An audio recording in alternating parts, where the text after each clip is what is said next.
নোয়াখালী এক্সপ্রেসের সহকারী কোচ তালহা জুবায়েরের হাতে একটা সাদা তোয়ালে। মঙ্গলবার সিলেট আউটার স্টেডিয়ামে দলটার পেসার মুশফিক হাসানকে নিয়ে চলছে তার বিশেষ অনুশীলন।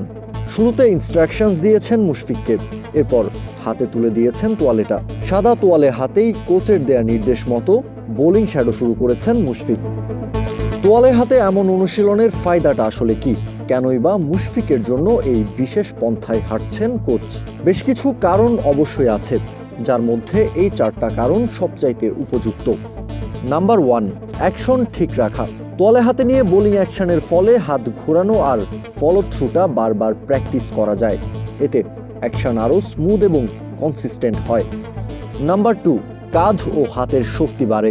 বাতাসে তোয়ালে কিছুটা রেজিস্ট্যান্স দেয়, এতে কাঁধ, কবজি আর ফোর আর্মের পেশি শক্ত হয়। নাম্বার 3, যা মুশফিকের মতো ইনজুরি প্রবণ পেসারের জন্য সবচেয়ে কার্যকরী, সেটা ইনজুরি এড়ানো।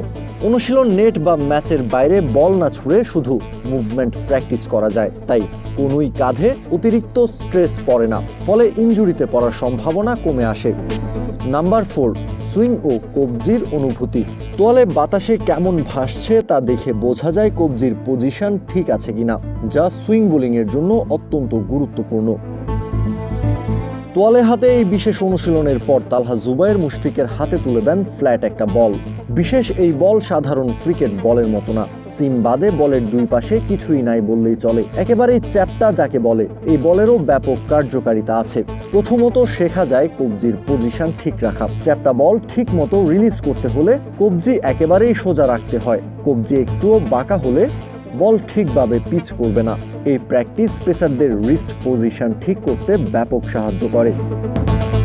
দ্বিতীয়ত, সিম কন্ট্রোল উন্নত হয়। এই বল দিয়ে প্র্যাকটিস করলে বোলার বুঝতে পারে সে সিমের উপর কতটা কন্ট্রোল রাখতে পারছে।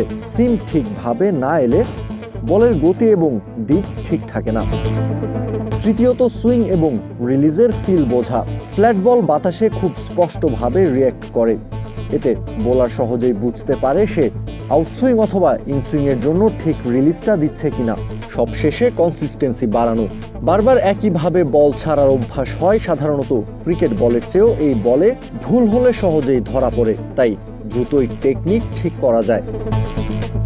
সবশেষ এনসিএল টি-20তে রাজশাহী ডিভিশনের বিপক্ষে ম্যাচটায় কোয়ার্টস ইনজুরিতে পড়েছিলেন মুশফিক হাসান। তরুণ এবং তুমুল প্রতিভাবান এই পেসার সেই ইনজুরি কাটিয়ে উঠলেও এখনো পর্যন্ত বিপিএল এ মাঠে নামতে পারেননি। এদিকে ব্যাটে বলে ছন্ন ছাড়া পারফর্ম করেই যাচ্ছে তার দল নোয়াখালী এক্সপ্রেস।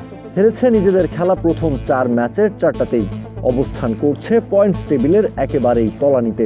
এমন অস্বস্তিকর পরিস্থিতি থেকে বের হতে হলে নোয়াখালী টিম ম্যানেজমেন্টকেও আউট অফ দ্য বক্স চিন্তা করতে হবে। বাজিয়ে দেখতে হবে স্কোয়াডে থাকা রসদগুলোকে, যাদের মধ্যে অন্যতম এই মুশফিক হাসান।